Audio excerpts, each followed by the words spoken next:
Hey, what's up YouTube? This is Youthman here.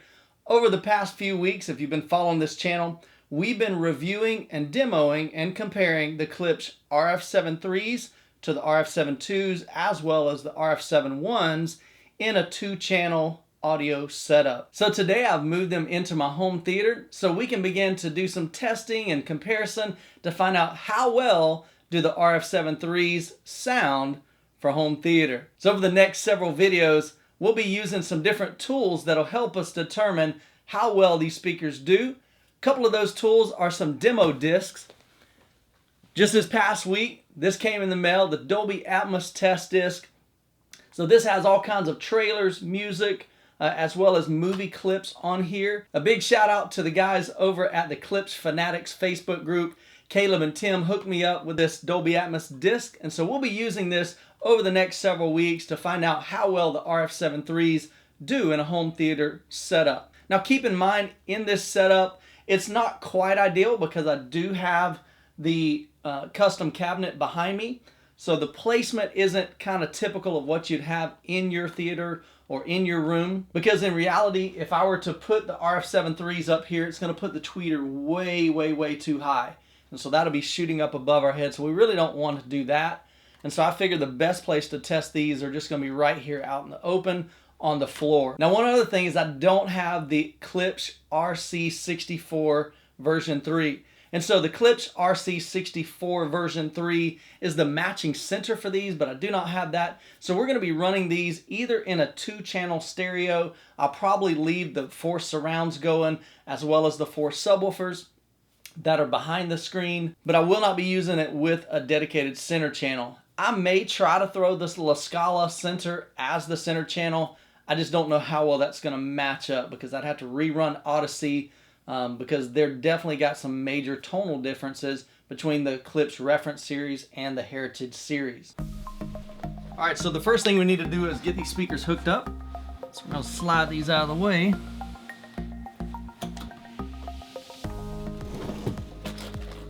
Just happen to have a couple pair of speaker wires here.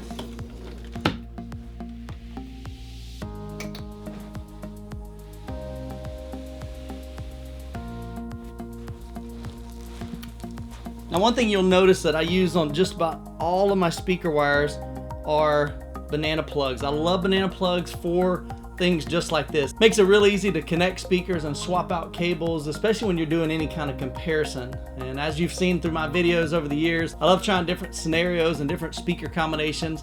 And so to me, banana plugs are a must. I'll probably do a video in the future just on banana plugs, how you connect them, what types of banana plugs out there, and which ones that I've found over the years work the best. All right, so the first thing we have to do is move the RF-7 3s forward so I can lift up the screen to get behind the equipment cabinet.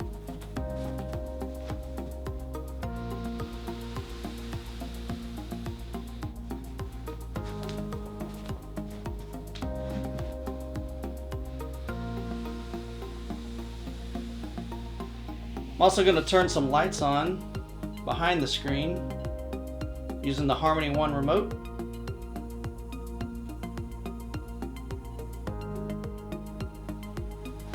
And I'm going to turn on some work lights in here as well with this switch. That'll kind of let you be able to see a little bit better once I lift up the screen. So lift up the screen.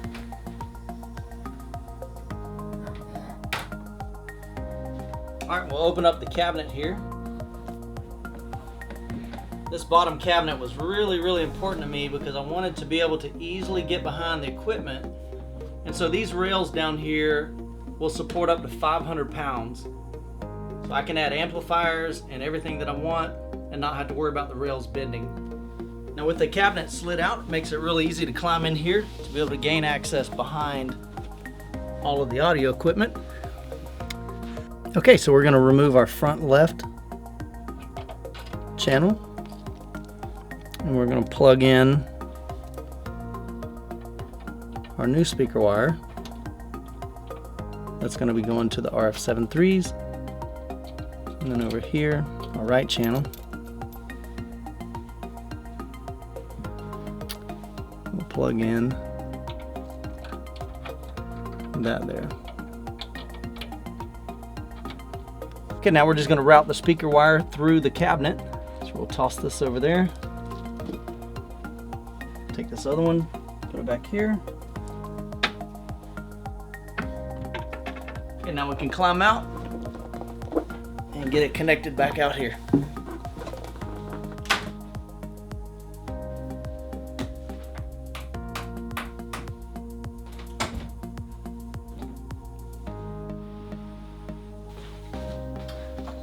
Let's feed the cable wires through here.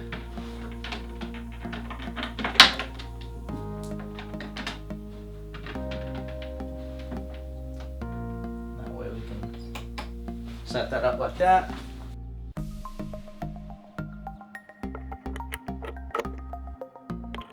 Alright, so now we've got the Klipsch RF-7 version 3s hooked up in stereo. So let's crank up everything and let's see what it sounds like.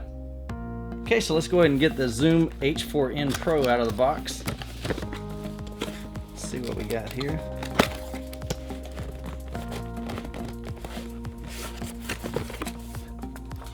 It's like owner's manual.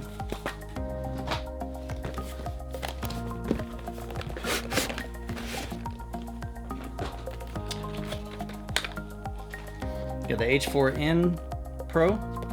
Comes with this nice little carrying case to protect it. And 2 AA batteries. So let's go ahead and open this up here.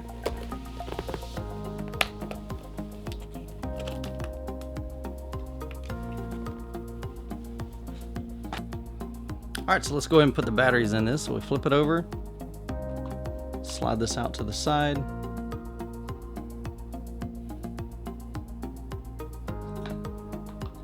That goes in there like that. Battery cover back on, flip it back over. So on the left, we're going to pull this down.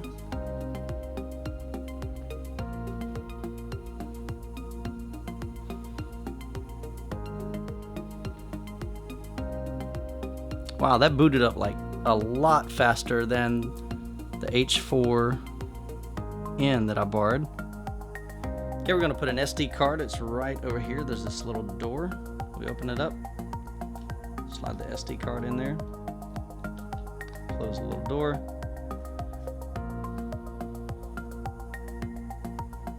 It's going to take a little bit. Basically, it's going to format the SD card for the file structure that it needs so that it can begin to save audio files. So while that loads, I'll just go ahead and fast forward the video because it'll take a few minutes. Alright, so the card's now formatted, so I'm going to go in and change a couple settings. Number one, let's see if you guys can see this.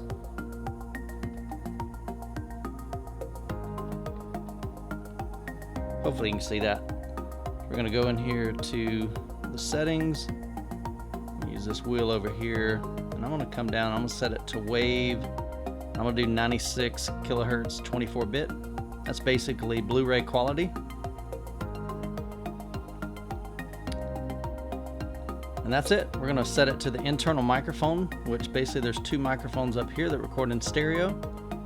And right here, this says 90. So I'm going to turn that till it says 120. And that'll give us the widest sound stage for this when we're recording. So other than that, that's the only settings I'm going to change. Okay, so I've got everything being controlled by the Harmony One remote. So I'm just going to hit watch a DVD, which turns on my projector. My Onkyo receiver sets the input and dims the lights.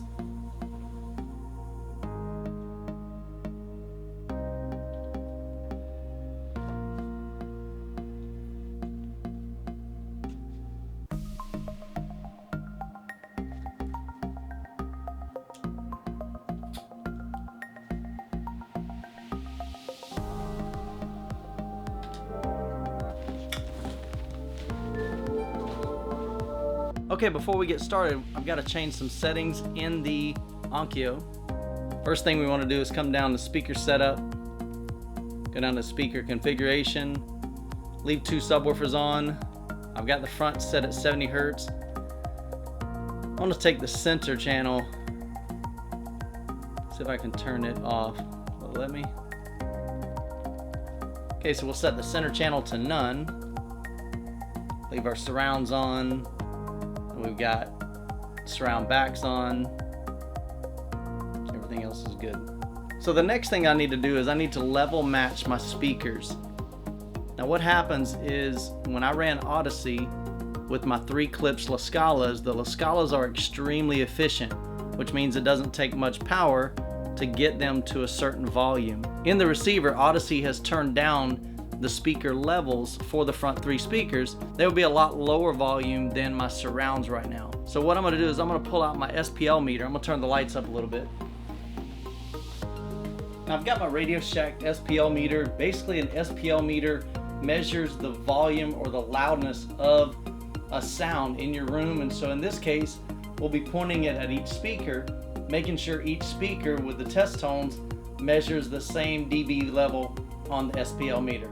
Now I could rerun Odyssey and kind of room correct the room, but right now, just for the initial setup, I'm just going to use the SPL meter just to match the levels. We'll basically need to raise the volume for the RF-7 threes because they're less sensitive than the Klipsch LaScalas are, which means we'll have to increase the level in the receiver.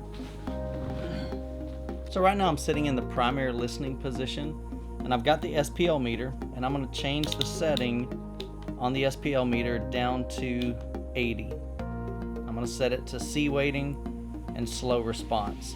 So now we're going to come down to level calibration, hit enter. So right now that left channel is registering at 74 dB. The right channel is also at 74 dB, and that's at 79 dB. So because the LaScalas are a lot more efficient, Odyssey turned those down a lot lower in the calibration. So I'm going to turn up the right level until it gets to the same level. Okay, so at -5 dB on the receiver, I'm going to go back up to the left. And that should be pretty close to -5 as well. So -4.5. Okay, so now what we've essentially done is the front left, the front right, and my 4 surrounds are all the same volume level.